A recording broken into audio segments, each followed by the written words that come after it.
Everyone, welcome back to my YouTube channel. जैसा कि आप सभी लोग जानते हैं कि ये वीडियो हमारी यूपी टेट की सीरीज़ चल रही है, जो कि 10 मोस्ट इम्पॉर्टेंट टॉपिक को यहाँ पे मैं कवर कराती हूँ।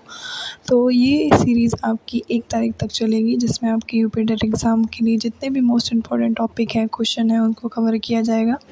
इससे पहले मैंने 3 टॉपिक को ऑलरेडी कवर किया है, तो आप वहाँ पे जाके हमारी प्लेलिस्ट में देख सकते हैं।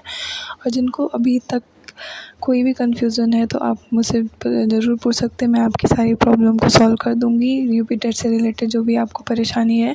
तो आज का जो हमारा टॉपिक है वो बुद्धि का है, जिसमें से 30 एमसीक्यूज़ मैं हर रोज़ कराती हूँ आपके।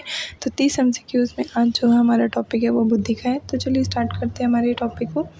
सबसे पहले जिन्होंने अभी तक हमारे चैनल को सब्सक्राइब नहीं किया, सब्सक्राइब कर लें। वीडियो पसंद आए तो लाइक ज़रूर कर दें, जिससे हमें भी मोटिवेशन मिलेंगी आपके लिए नए-नए वीडियो बनाने के लिए। तो स्टार्ट करते हैं हमारा टॉपिक आज का। तो सबसे पहले जो क्वेश्चन आ रहा है हमारे पास कि बुद्धि की सबसे उपयुक्त परिभाषा किसने दी है। तो बुद्धि की सबसे उपयुक्त परिभाषा स्पीयरमैन ने दी है। तो ऑप्शन ए इसका राइट ऑप्शन हो जाएगा। दूसरा क्वेश्चन है, बुद्धि को सामान्य रूप से किस नाम से जाना जाता है। तो बुद्धि को सामान्य रूप से मानसिक क्षमता के नाम पर जानते हैं। ऑप्शन बी इसका करेक्ट ऑप्शन हो जाएगा। तीसरा जो क्वेश्चन है, स्पीयरमैन ने बुद्धि के किस सिद्धांत का प्रतिपादन किया है। तो बुद्धि के द्विकारक सिद्धांत को इन्होंने बांटा है। तो द्विकारक सिद्धांत इसका सही उत्तर हो जाएगा, ऑप्शन ए। इन्होंने द्विकारक सिद्धांत में, मैं आपको अगर बता दूं, तो इन्होंने द्विकारक सिद्धांत में जीव और एस बुद्धि दी है। जी में इन्होंने जनरल बुद्धि और एस में इन्होंने स्पेसिफिक बुद्धि के बारे में बताया है। चौथा नंबर क्वेश्चन देखिए, स्पीयरमैन के अनुसार जी का क्या अर्थ है। तो जी का अभी मैंने बताया, जी का मतलब जनरल यानी कि सामान्य बुद्धि का अर्थ है। तो ऑप्शन ए इसका सही ऑप्शन हो जाएगा। आगे देखिए पाँचवें नंबर क्वेश्चन को। पाँचवें नंबर क्वेश्चन में बोला है, थॉर्नडाइक ने बुद्धि को किस रूप से परिभाषित किया है। तो थॉर्नडाइक ने बुद्धि को सीखने की क्षमता के रूप में परिभाषित किया है। तो ऑप्शन सी इसका करेक्ट ऑप्शन हो जाएगा। बहुविधि सिद्धांत के प्रवर्तक, क्वेश्चन नंबर 6, बहुविधि सिद्धांत के प्रवर्तक किसे कहे जाते हैं। तो वो गार्डनर है। तो ऑप्शन ए इसका करेक्ट उत्तर हो जाएगा। सातवें नंबर क्वेश्चन को देखिए, निम्नलिखित में से कौन सी बुद्धि गार्डनर के सिद्धांत में शामिल नहीं है। तो ऑप्शन ए इसका मौलिक बुद्धि हो जाएगा। बुद्धि मापने के लिए, आठवें नंबर क्वेश्चन को देखिए, बुद्धि मापने के लिए किस परीक्षण का व्यापक रूप से उपयोग होता है। तो बुद्धि मापने के लिए वेस्टर बुद्धि मापने का उपयोग किया जाता है। तो ऑप्शन सी इसका करेक्ट ऑप्शन हो जाएगा। 9वें नंबर क्वेश्चन को देखिए, आईक्यू का पूरा नाम क्या है। तो आईक्यू का पूरा नाम इंटेलेक्चुअल क्वोशिएंट है। तो ऑप्शन डी इसका नाम हो जाएगा। हालांकि इसका फॉर्मूला आपको याद रखना पड़ेगा, MA/CA/100 इसका फॉर्मूला है। जो बुद्धि MA को जो मानसिक क्षमता को बताती है, CA यानी क्रोनिकल एज को जो बताती है, और इंटू 100 से हम इसको निकालते हैं। 11वें नंबर क्वेश्चन को देखिए, सामान्य IQ का मान कितना माना जाता है। सामान्य IQ का मान 90 से 110 है। ऑप्शन बी इसका सही हो जाएगा। और बाकी जो ऑप्शन दिए गए हैं उसको भी मैं बता देती हूँ कि इसमें 120 से जो 130 यानी कि 110 से जो ऊपर होते हैं उनको उच्च बुद्धि माना जाता है। 90 से जो नीचे होते हैं उनको निम्न बुद्धि स्तरों में रखा जाता है। 12वें नंबर क्वेश्चन को देखिए, 12वें नंबर क्वेश्चन में निम्नलिखित में से कौन उच्च बुद्धि का दायोतक है। तो अभी मैंने बताया कि उच्च बुद्धि का दायोतक किसे कहेंगे, जिनकी सामान्य से ज़्यादा बुद्धि होगी। तो यहाँ पे सामान्य से ज़्यादा सिर्फ एक की बुद्धि है, 115। तो यहाँ पे ऑप्शन सी इसका सही उत्तर हो जाएगा, 115। 13वें नंबर क्वेश्चन को देखिए, बुद्धि, वंशानुक्रम और वातावरण, इन दोनों में से किसका अधिक प्रभाव होता है। तो ऑप्शन सी इसका सही हो जाएगा कि दोनों का समान प्रभाव होता है। मैंने वंशानुक्रम और वातावरण की वीडियो पहले ही अपलोड कर दी अपने चैनल पे, तो आप इसको जाकर देख सकते हैं, ताकि आपके वंशानुक्रम एवं वातावरण के जितने भी कॉन्सेप्ट हैं उनको एक बार आप अच्छे से रिवाइज़ कर लें। तो यहाँ पे ऑप्शन सी इसका करेक्ट हो जाएगा। 14वें नंबर क्वेश्चन को देखिए, बुद्धि का सबसे अधिक विकास किस अवस्था में होता है।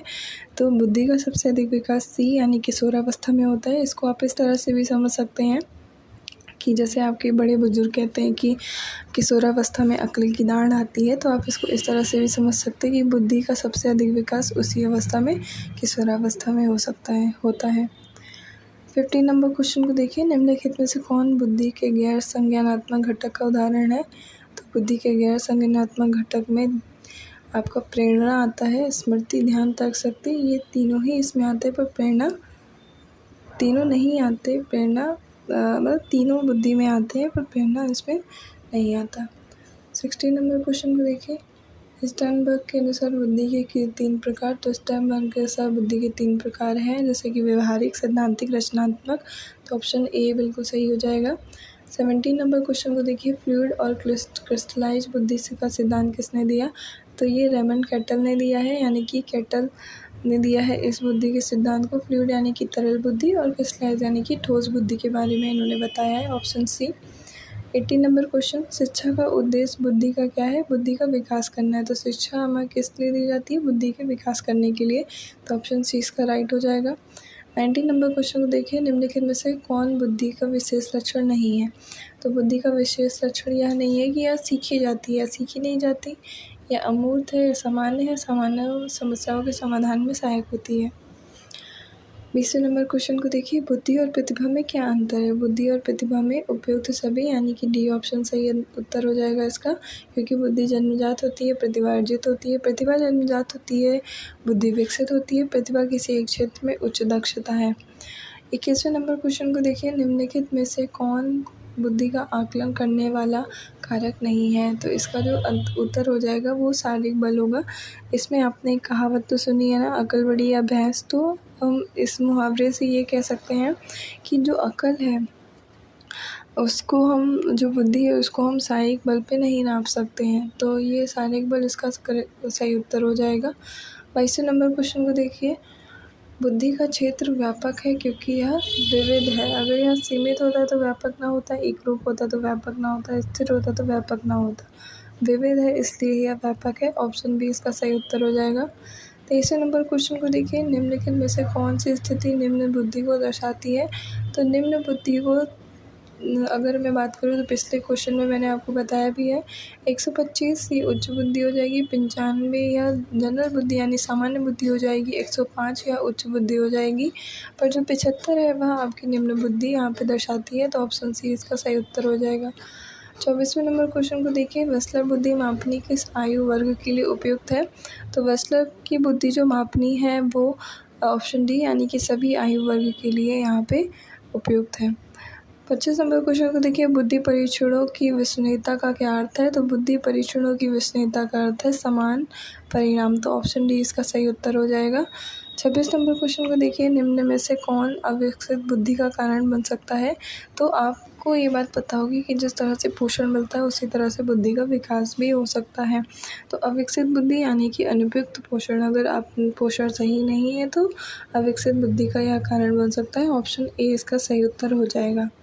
27 नंबर क्वेश्चन को देखिए, बुद्धि का क्या संबंध अधिगम से है? तो बुद्धि का संबंध बुद्धि अधिगम में सहायक होती है, तो ऑप्शन सी इसका सही हो जाएगा।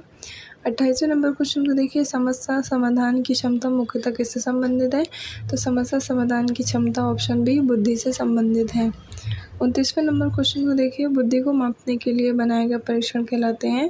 तो बुद्धि को मापने के लिए परीक्षण बुद्धि परीक्षण कहलाते हैं, ऑप्शन सी इसका सही उत्तर हो जाएगा। 30वें नंबर क्वेश्चन को देखिए, 30वें नंबर में निम्नलिखित में से कौन सा कथन सही है? तो जो आपका बी नंबर ऑप्शन है, बुद्धि जीवन भर बढ़ती रहती है, यानी आपने एक बात सुनी होगी कि सीखना कभी बंद नहीं होता, सीखना जीवन भर चलता है, वही यहाँ पे बोला गया कि बुद्धि जीवन भर बढ़ती रहती है, तो इसका उत्तर बी सही हो जाएगा। तो होपफुली आपको मेरा ये वीडियो ज़रूर पसंद आया होगा। अगर आपको वीडियो पसंद आए तो ज़रूर लाइक करें, आपको ये कहीं ना कहीं से ज़रूर उपयोगी हो ये वीडियो। आशा करते हैं कि आप लोग इस वीडियो को देखें, अपने यूपी टेट का एग्ज़ाम बहुत अच्छे से दें। थैंक यू सो मच, मिलते हैं हमारे नेक्स्ट वीडियो में, बाय बाय।